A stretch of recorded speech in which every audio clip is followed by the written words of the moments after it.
Siapa sih yang gak kenal sama Kusno Sosrodihardjo, atau yang lebih kita kenal dengan nama Soekarno? Beliau adalah sosok pejuang kemerdekaan Indonesia dan presiden pertama Indonesia.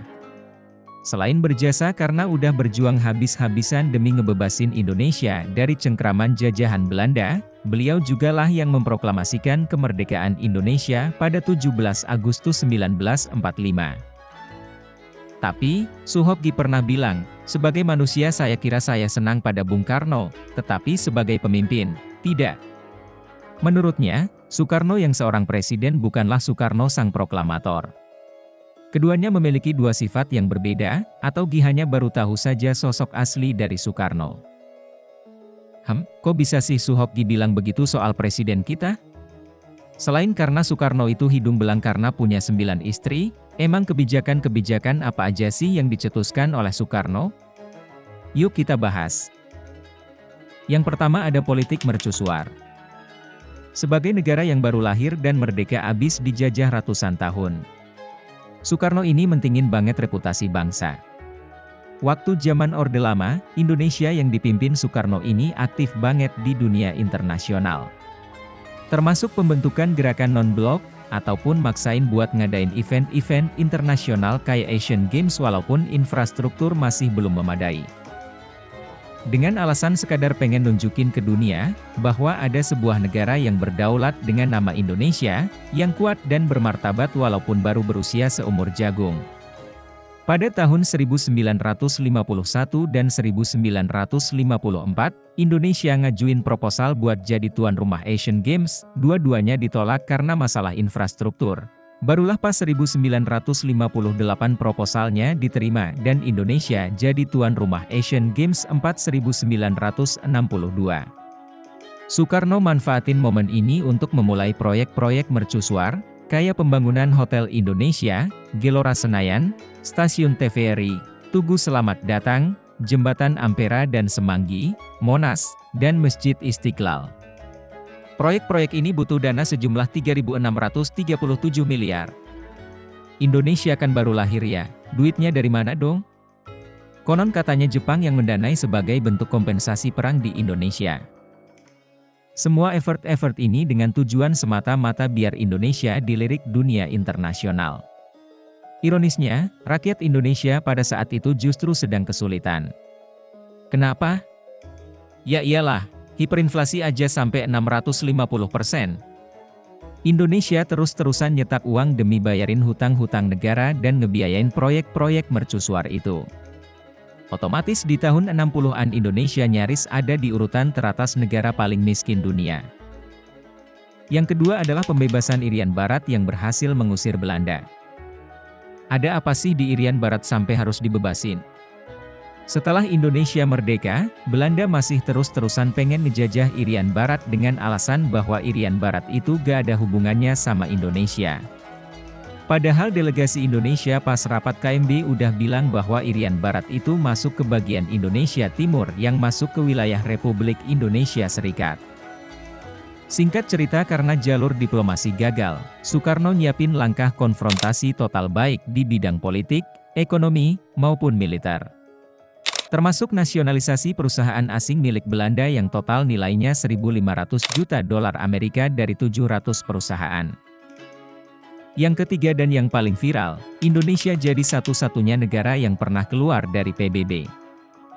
Kebijakan ini tidak lain dan tidak bukan terjadi gara-gara masalah Indonesia dan Malaysia. Bermula gara-gara Malaysia mau dicalonkan sebagai anggota tidak tetap Dewan Keamanan PBB, Indonesia yang lagi punya masalah sama Malaysia gak setuju dong. Soekarno menuntut agar PBB dirombak karena menurutnya PBB adalah cerminan keadaan dunia tahun 1945. Soekarno juga bilang kalau Malaysia tetap diterima jadi anggota Dewan Keamanan, Indonesia akan keluar dari PBB, dan bener aja, Indonesia keluar. Walaupun masuk lagi pada tanggal 28 September 1966.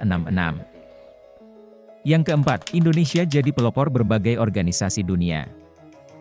Soekarno ini menginisiasi beberapa organisasi di dunia yaitu Konferensi Asia Afrika, Gerakan Non-Blok, dan New Emerging Forces. Bagi negara-negara Barat, Soekarno ini dianggap sebagai sosok yang berbahaya karena Soekarno tidak dengan mudah mendukung gerakan-gerakan politik Amerika Serikat maupun Uni Soviet. Oleh karena itu, bagi negara-negara Asia Afrika, Soekarno dikenal sebagai sosok pemimpin yang revolusioner karena berhasil mengubah mindset negara-negara berkembang untuk tak gentar dan sejajar dengan negara maju. Yang kelima, Soekarno Mandor Romusha. Dalam buku Soekarno Penyambung Lidah Rakyat karya Cindy Adams, Soekarno melontarkan beberapa pernyataan. Sesungguhnya akulah yang mengirim mereka untuk kerja paksa. Ya, akulah orangnya. Aku menyuruh mereka berlayar menuju kematian. Ya, akulah orangnya. Aku membuat pernyataan untuk menyokong pengerahan Romusha. Aku bergambar dekat Bogor dengan topi di kepala dan cangkul di tangan untuk menunjukkan betapa mudah dan enaknya menjadi seorang Romusha. Aku melakukan perjalanan ke Banten untuk menyaksikan tulang-tulang kerangka hidup yang menimbulkan belas, membudak di garis belakang, jauh di dalam tambang batu bara dan emas. Mengerikan. Ini membuat hati di dalam seperti diremuk-remuk. Tindakan Soekarno tentunya mendapat kecaman dari beberapa pemuda. Mereka mempertanyakan kebijakan Soekarno yang mendukung Romusha. Soekarno menjawab, ada dua jalan untuk bekerja menuju Indonesia merdeka. Pertama dengan tindakan revolusioner, yang menurutnya, kita belum siap. Jalan yang kedua adalah dengan bekerja sama dengan Jepang sambil mengkonsolidasikan kekuatan dan menantikan sampai tiba saatnya Jepang jatuh, dan Soekarno mengikuti jalan yang kedua. Para pemuda itu lantas tidak puas dengan jawaban yang diberikan Soekarno, mereka bertanya mengapa ia tega mengorbankan rakyat sendiri. Soekarno menjawab, dalam setiap perang ada korban. Tugas dari seorang panglima adalah untuk memenangkan perang, sekalipun akan mengalami kekalahan dalam beberapa pertempuran di jalan. Andai kata saya terpaksa mengorbankan ribuan jiwa demi menyelamatkan jutaan orang, saya akan lakukan. Kita berada dalam suatu perjuangan untuk hidup. Pada akhirnya, sosok yang kita agung-agungkan karena perannya dalam sejarah Indonesia, hanyalah seorang manusia biasa. Soekarno memiliki sisi terang dan gelap. Tinggal kita yang harus bijak dalam mengambil pelajaran yang ditinggalkan oleh Soekarno. Oke Sobat Historian. Inilah akhir perjalanan kita di episode kali ini, jangan lupa like, komen, dan subscribe. Sampai jumpa di episode selanjutnya.